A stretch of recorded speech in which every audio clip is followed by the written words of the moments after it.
Tema yang diberikan kepada saya yaitu keluarga yang jadi berkat.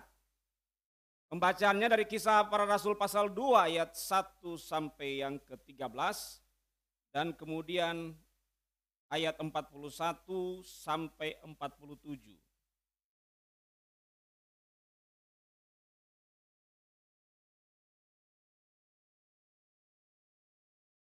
Saya akan bacakan bagi kita semua.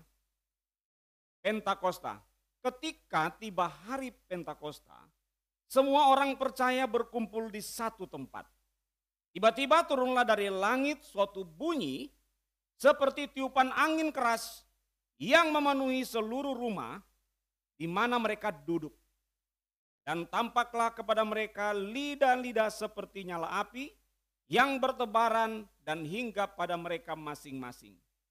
Maka penuhlah mereka dengan Roh Kudus, lalu mereka mulai berkata-kata dalam bahasa-bahasa lain seperti yang diberikan oleh Roh itu kepada mereka untuk mengatakannya. Waktu itu di Yerusalem diam orang-orang Yahudi yang saleh dari segala bangsa di bawah kolong langit. Ketika turun bunyi itu, berkerumunlah orang banyak. Mereka bingung karena mereka masing-masing mendengar rasul-rasul itu berkata-kata dalam bahasa mereka sendiri. Mereka semua tercengang-cengang dan heran. Lalu berkata, bukankah mereka semua yang berkata-kata ini itu orang Galilea? Bagaimana mungkin kita masing-masing mendengar mereka berkata-kata dalam bahasa kita sendiri, yaitu bahasa yang kita pakai di negeri asal kita? Kita orang Partia, Media, Elam, penduduk Mesopotamia, Yudea dan Kapadokia, Pontus dan Asia, Frigia dan Pamfilia, Mesir dan daerah-daerah Libya yang berkaitan dengan Kirene, pendatang-pendatang dari Roma, baik orang Yahudi maupun penganut agama Yahudi, orang Kreta dan orang Arab. Kita mendengar mereka berkata-kata dalam bahasa kita sendiri tentang perbuatan-perbuatan besar yang dilakukan Allah. Mereka semuanya tercengang-cengang dan sangat termangu-mangu sambil berkata seorang kepada yang lain, apakah artinya ini? Tetapi orang lain menyindir, mereka sedang mabuk oleh anggur manis. Kita lompat ke ayat 41 sampai 47. Cara hidup jemaat yang pertama. Orang-orang yang menerima perkataannya itu memberi diri dibaptis. Dan pada hari itu jumlah mereka bertambah kira-kira 3.000 jiwa. Mereka bertekun dalam pengajaran rasul-rasul dan dalam persekutuan. Dan mereka selalu berkumpul untuk memecahkan roti dan berdoa. Dan ketakutanlah mereka semua. Sedang rasul-rasul itu mengadakan banyak mujizat dan tanda. Dan semua orang yang telah menjadi percaya tetap bersatu. Dan segala kepunyaan mereka adalah kepunyaan bersama. Dan selalu ada dari mereka yang menjual harta miliknya, lalu membagi-bagikannya kepada semua orang sesuai dengan keperluan masing-masing. Dengan bertekun dan dengan senang hati mereka berkumpul tiap-tiap hari dalam bait Allah. Mereka memecahkan roti di rumah masing-masing secara bergilir dan makan bersama-sama dengan gembira dan dengan tulus hati, sambil memuji Allah, dan mereka disukai semua orang, dan tiap-tiap hari Tuhan menambah jumlah mereka dengan orang yang diselamatkan.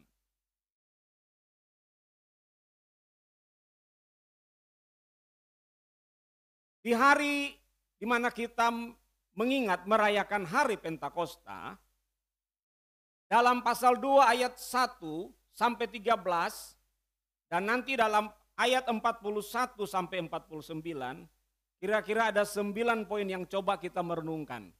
Tapi kalau waktu tidak sampai di mana saya poinnya sampai di mana, saya akan berhenti di situ.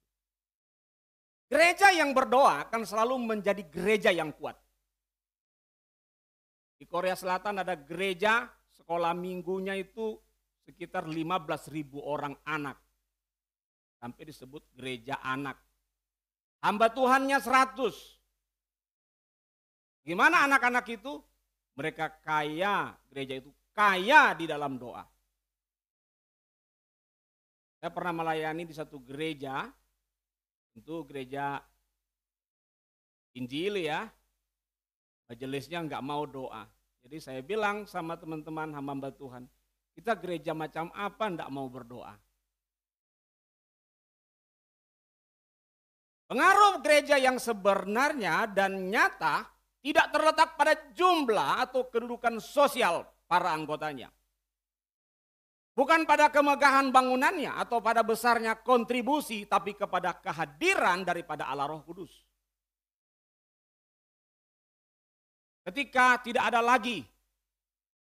ada hadir daripada Allah Roh Kudus, maka sesungguhnya sudah tidak ada, maka gereja hanyalah sebagai tubuh yang tidak dapat bernapas.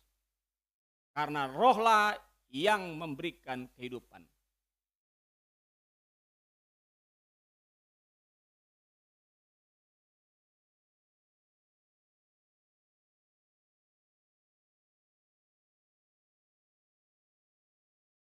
Ini kok bisa dibantu ya?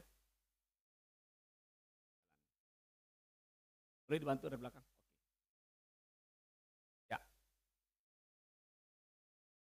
Peristiwa di mana hari Pentakosta itu terjadi, itu dikatakan dalam ayat pertama,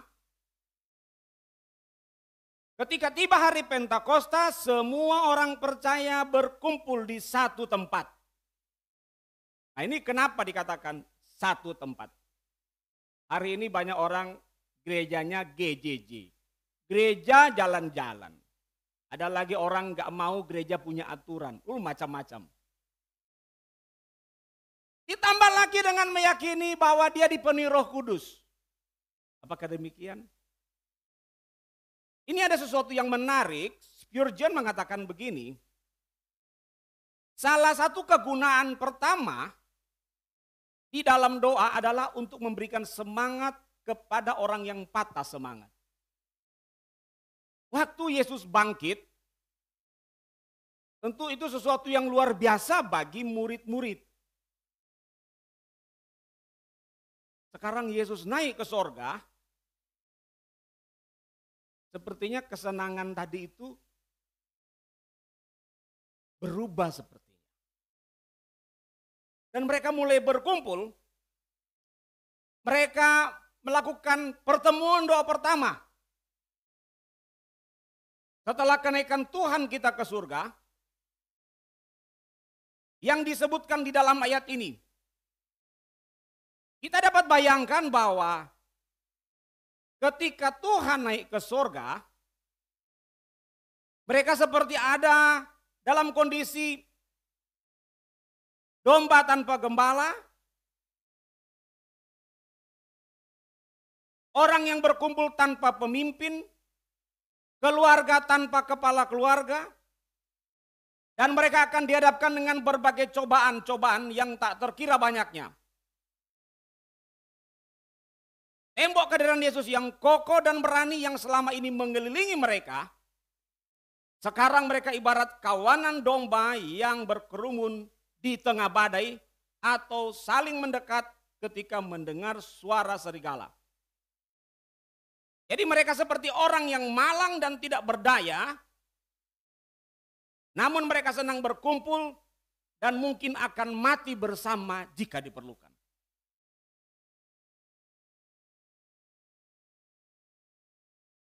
Mereka merasa tidak ada yang membuat mereka begitu bahagia.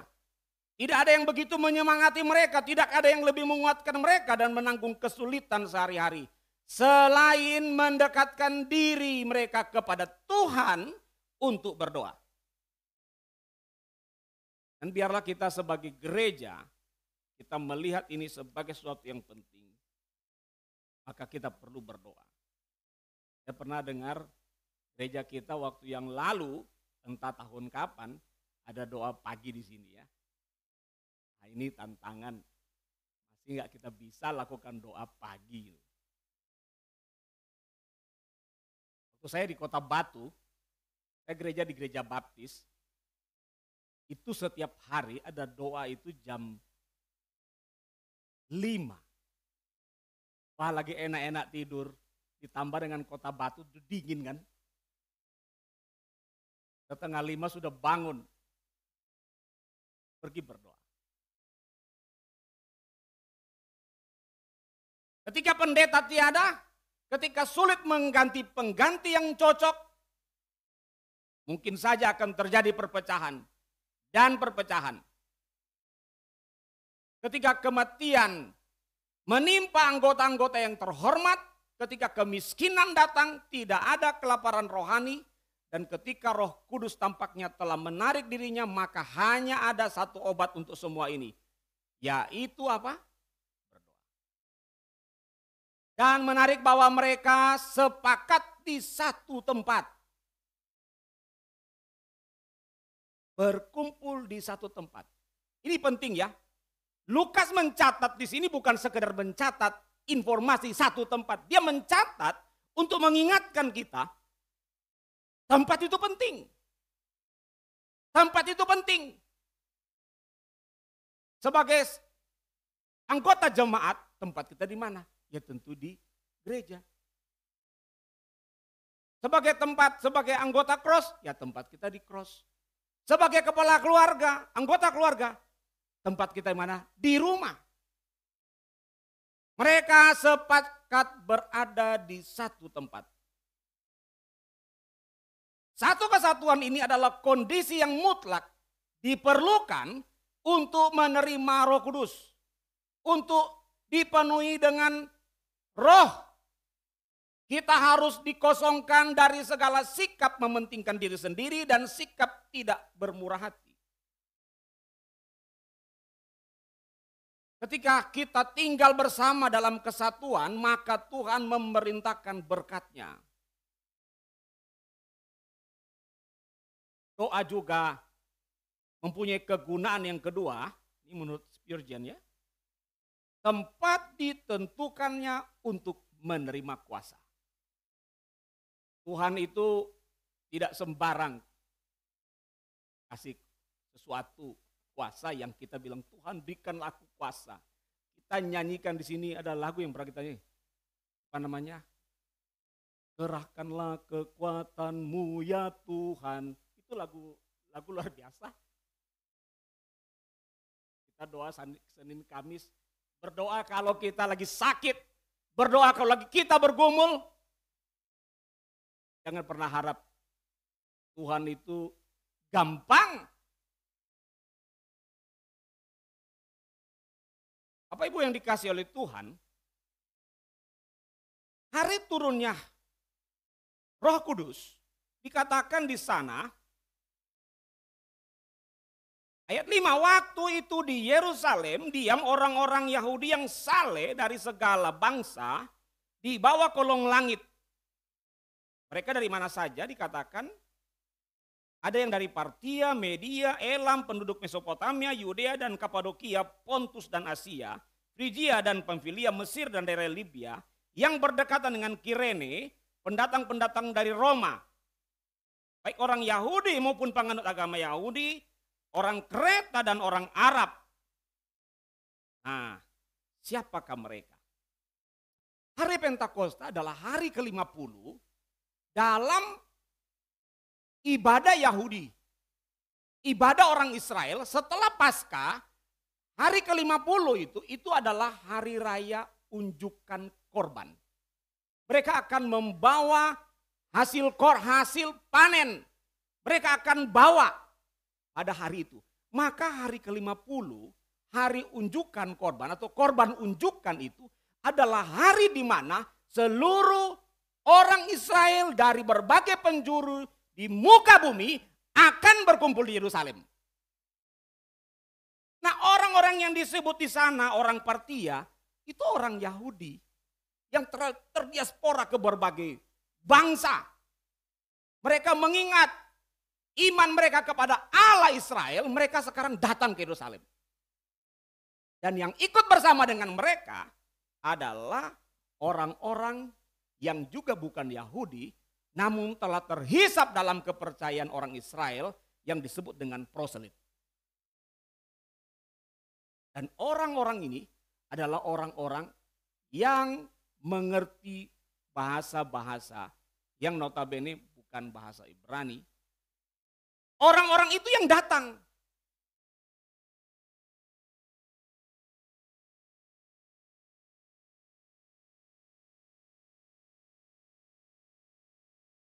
satu tempat, kalau mereka mungkin nggak datang, tidak heran waktu Petrus berkhotbah, nanti 3.000 yang bertobat.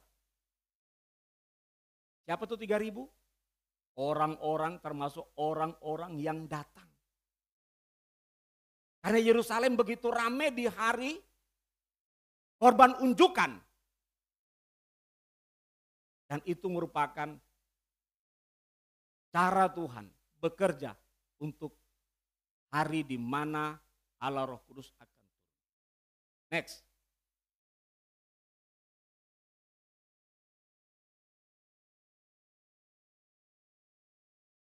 Yang kedua,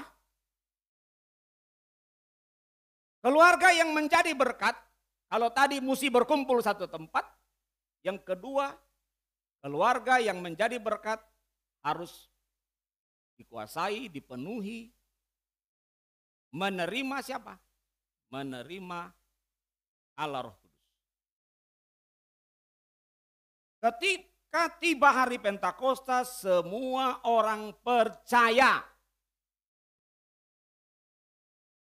Stephen Tong pernah menjelaskan ada kira-kira 3 tingkat level cara orang menerima. Yang pertama itu bahasa Latin itu scio. Kata scio ini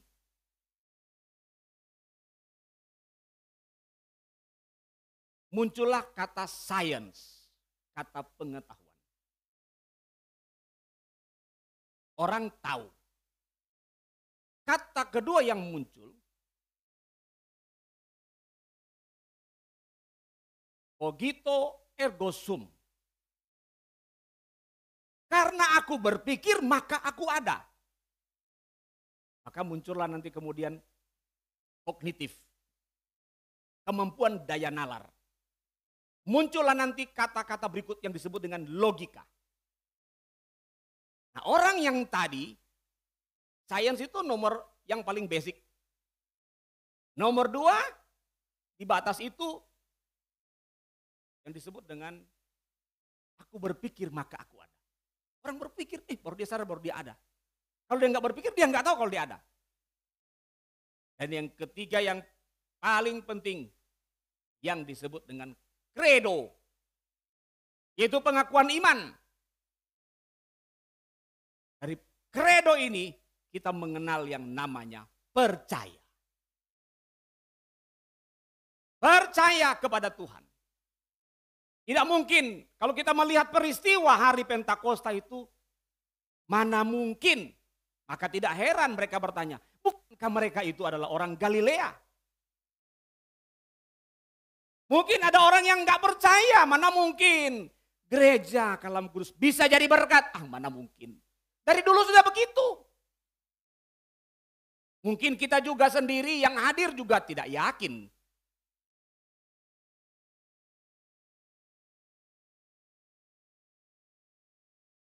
Orang yang siap menerimanya, itulah orang yang tahu hari raya korban unjukan yang datang ke Yerusalem. Dari berbagai daerah mereka datang. Rasanya kita tidak jauh, bukan? Kita tidak tinggal di Solok untuk datang ke sini.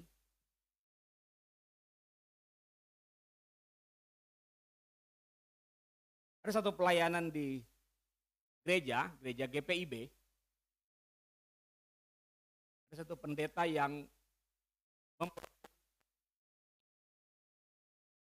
dirikan pelayanan lansia. Orang katakan, lansia itu nggak ada uang. Lansia nggak mungkin berdaya katanya. Tapi pendeta itu punya pikiran lain. Bapak Ibu tahu, lansia di GPB Paulus, boleh sekali-sekali kita ke sana. Lihat pelayanan mereka. Yang datang lansia itu se-Jabodetabek kumpul di gereja itu.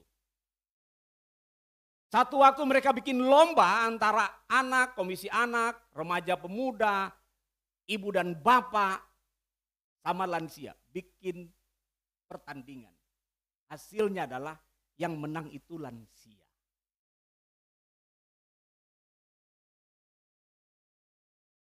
Kenapa orang datang dari berbagai daerah? Karena mereka mau menerima. Maka kalau kita mau mengalami karya Allah Roh Kudus, kita harus siap menerima. Kalau keluarga kita mau menjadi berkat, kita harus menerima. Siap menerima. Yang ketiga,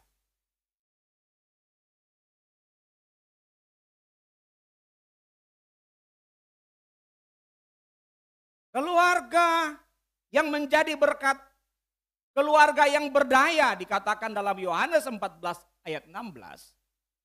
Aku akan minta kepada Bapa dan Ia akan memberikan kepadamu seorang penolong yang lain, supaya Ia menyertai kamu selama-lamanya. Pasal 2 ayat 2 dikatakan, tiba-tiba turunlah dari langit suatu bunyi seperti tiupan angin keras yang memenuhi seluruh rumah di mana mereka duduk.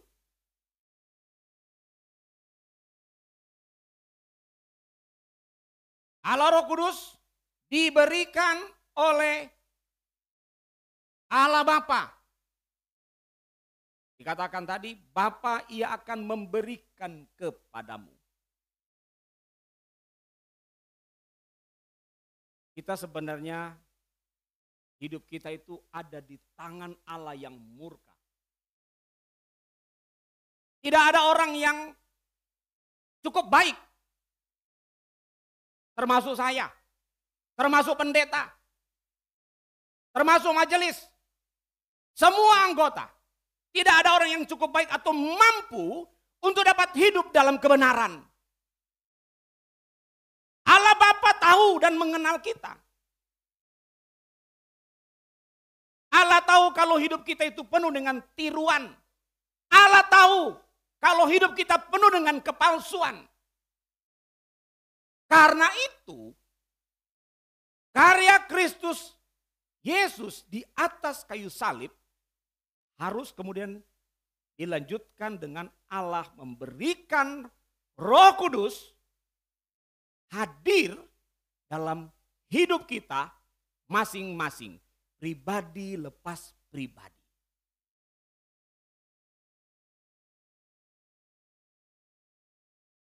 Kita tidak mungkin berdaya, tidak mungkin menjadi berkat kalau tidak diberikan oleh Bapa.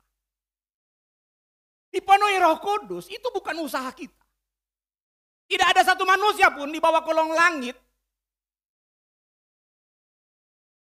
menjadi orang baik. Hidup di dalam kebenaran tanpa Allah Roh Kudus tidak mungkin. Karena itu Allah Bapa mengutus. Next.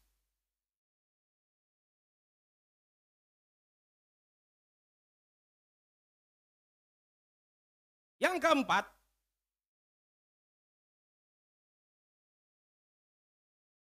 ayat 3.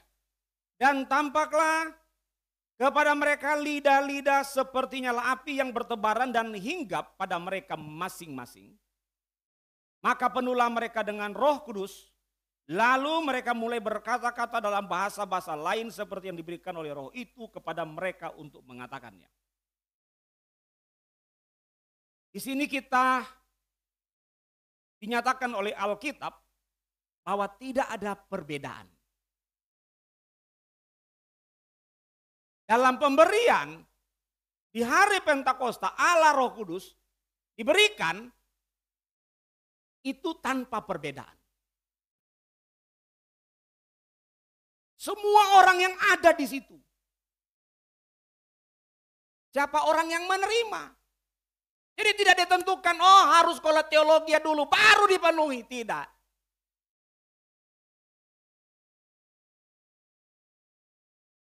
Mau dia tua, mau dia muda. Mau dia kaya, mau dia miskin.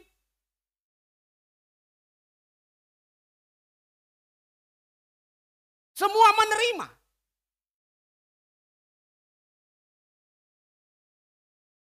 Datang kepada mereka yang duduk masing-masing. Dan mereka semua dipenuhi Roh Kudus. Walaupun perwujudan di kemudian hari kuasa daripada Allah Roh Kudus itu berbeda-beda. Ada orang dipaksa katanya supaya dipenuhi Roh Kudus.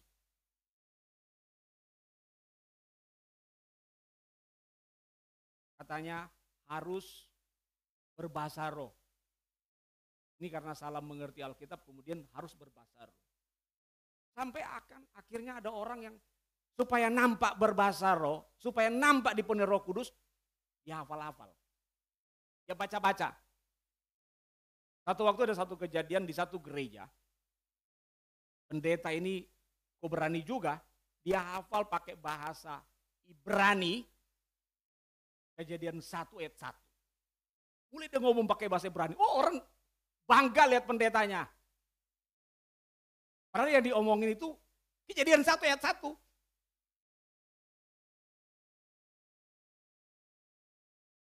Karena salah memahami kebenaran. Yang kelima,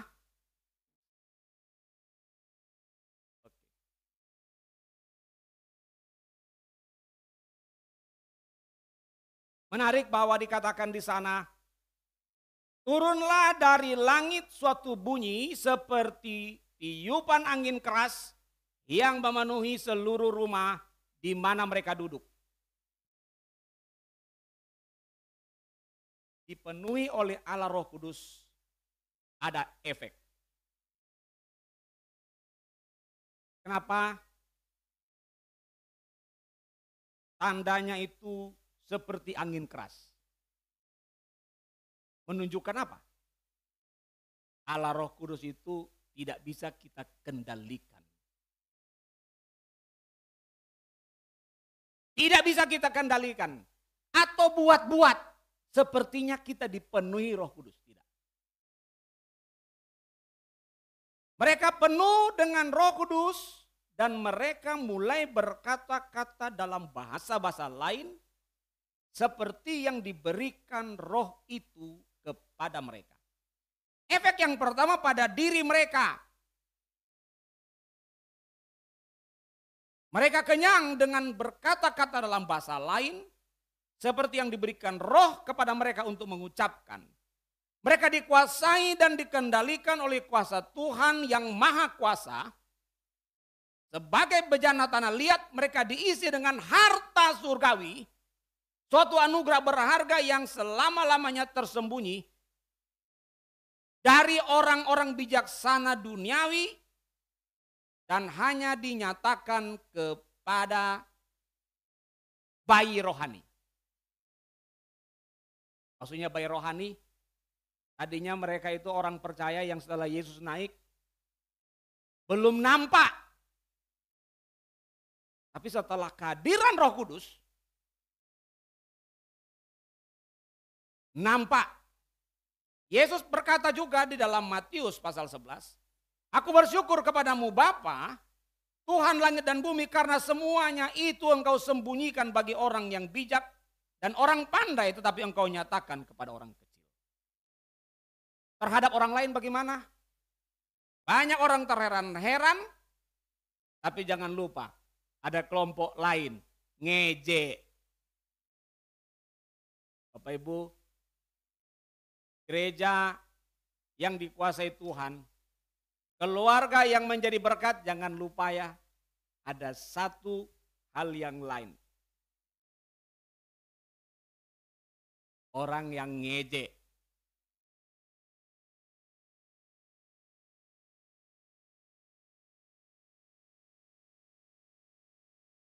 Kita tidak boleh lupa. Yang keenam,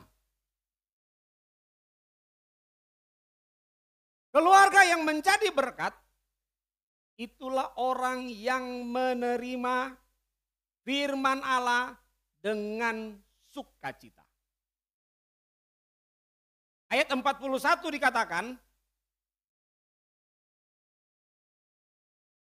orang-orang yang menerima perkataannya itu memberi diri dibaptis, dan pada hari itu jumlah mereka bertambah kira-kira 3.000 jiwa. Mereka bertekun dalam pengajaran rasul-rasul dan dalam persekutuan.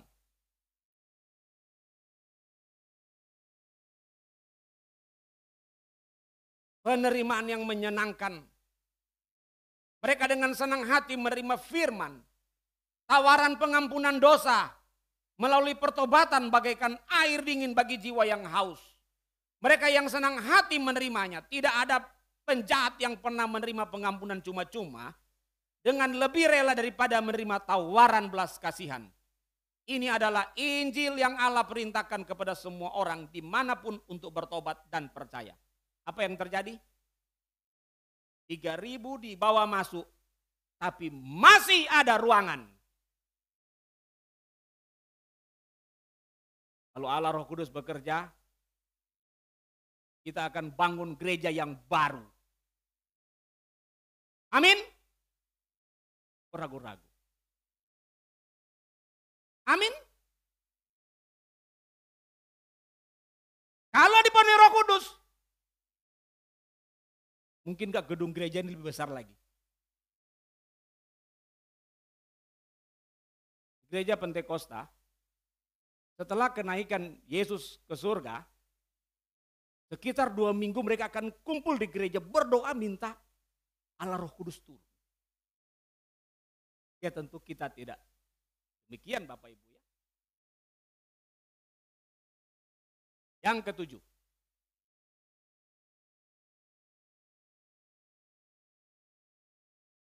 Keluarga yang menjadi berkat kemajuannya stabil. Kita kadang-kadang diperhadapkan di tengah jalan. Ini mau ke kanan apa mau ke kiri. Kayaknya lebih fix kalau jalannya enak-enak saja. Kayaknya kalau ikut jalan Tuhan susah. Satu lagu yang bagus ya. Lagunya begini. Di KPPK saya nggak begitu hafal kalimatnya, tapi lagunya kira-kira begini. Kudaki jalan mulia ke tempat tinggi dan teguh. Waktu itu lagu indah sekali. Waktu lagi berantem gembala-gembalanya Abraham dan Lot. Abraham itu dikenal orang flegmatik. Orang flegmatik ini biar sudah ribut dia yang tenang. Jadi saya kalau lihat orang flegmatik, kalau bekerjanya itu cocok jadi penjinak bom. Dia tenang aja kan hadapi bom. Coba kalau yang sanguin, kolerik, melankolis, itu bisa salah-salah itu. Ini Abraham bertengkarlah. Dia panggil nih keponakan ini. Ini kalau orang Batak ini, si Lot ini panggil tulang ini. Raja. Kok raja yang turun ya? Kalau kamu ke kiri, aku ke kanan. Kamu ke kanan, aku ke kiri. Wah, Lot segera lihat lembah Yordan yang hijau cocok untuk tempat domba. Cocok untuk pemeliharaan, cocok untuk kaya raya.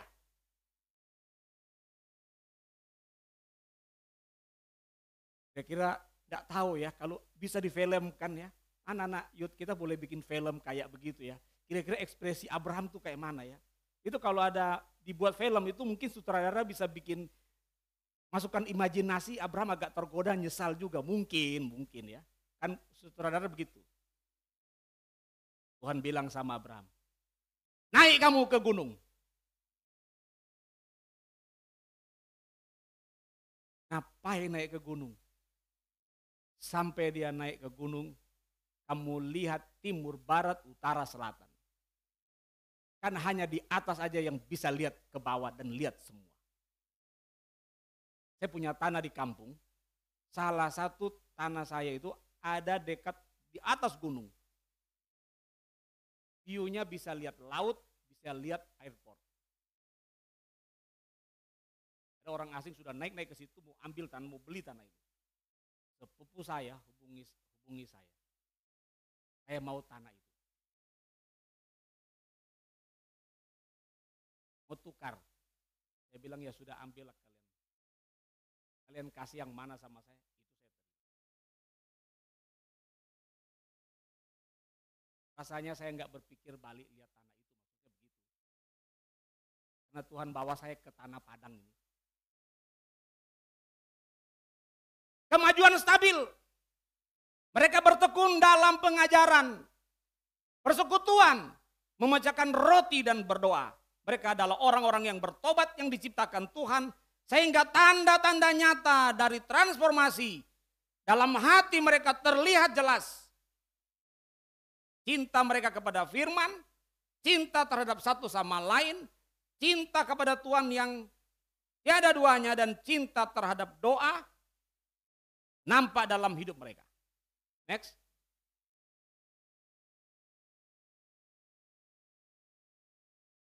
Bagaimana keluarga yang menjadi berkat? Mereka kerjasamanya sepenuh hati. Ada satu keluarga, anak yang pertama gerejanya A. Anak yang kedua gerejanya B. Anak yang ketiga gerejanya C.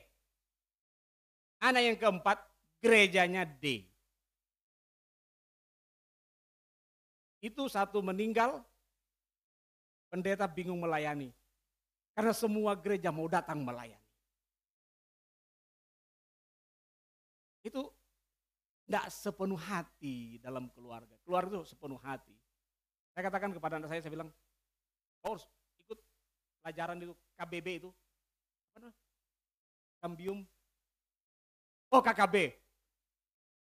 Kambium, ikut. Kau mesti belajar. Tidak bisa tidak, harus belajar. Terakhir,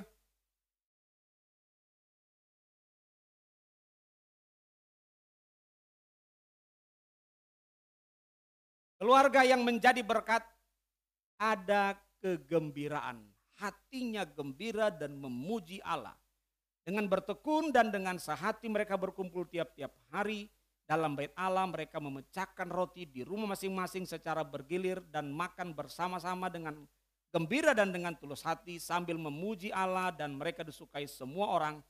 Dan tiap-tiap hari Tuhan menambahkan jumlah mereka dengan orang yang diselamatkan.